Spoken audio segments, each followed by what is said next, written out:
మన వికాస తరంగిణి దాన్నే ప్రధానంగా చెప్తుందండి. మన వికాస తరంగిణి ఒక స్లోగన్ ఉందండి.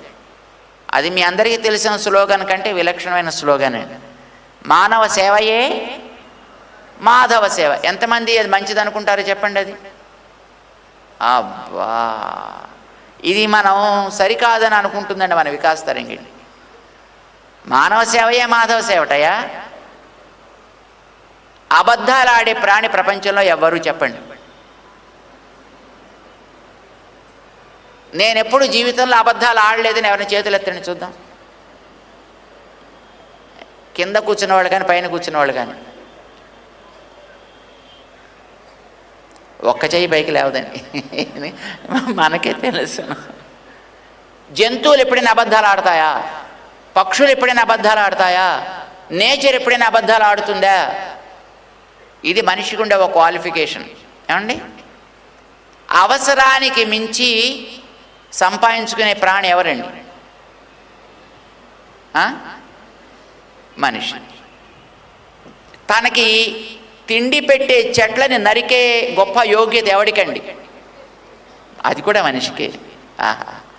తనకి ప్రాణం పోసే గాలిని కూడా కల్మషం చేసేవాడు ఎవడండి?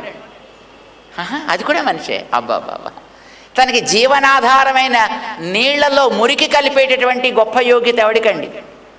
అది కూడా మనిషికి. తనకి పంటలు ఇచ్చేటటువంటి భూమిలో రసాయనాలు కలిపి కలుషితం చేసేది ఎవరండి?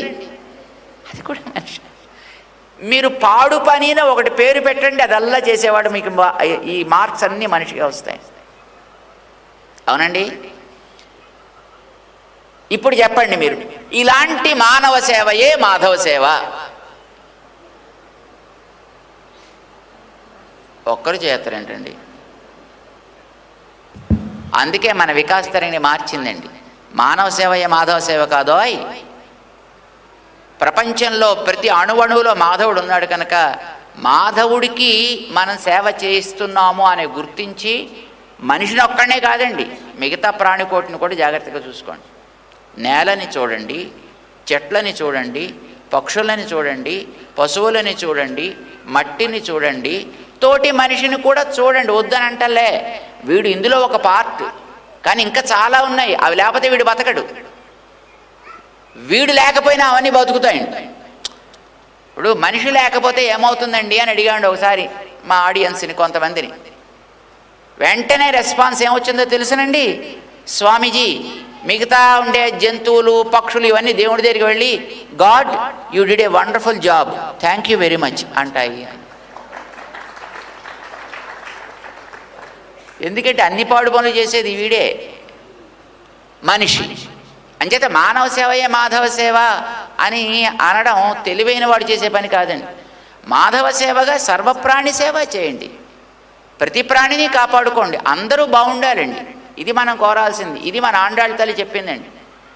ప్రపంచంలో అంతా బాగుండాలండి, దానికి తగ్గట్టుగా మనం ప్రవర్తించాలి.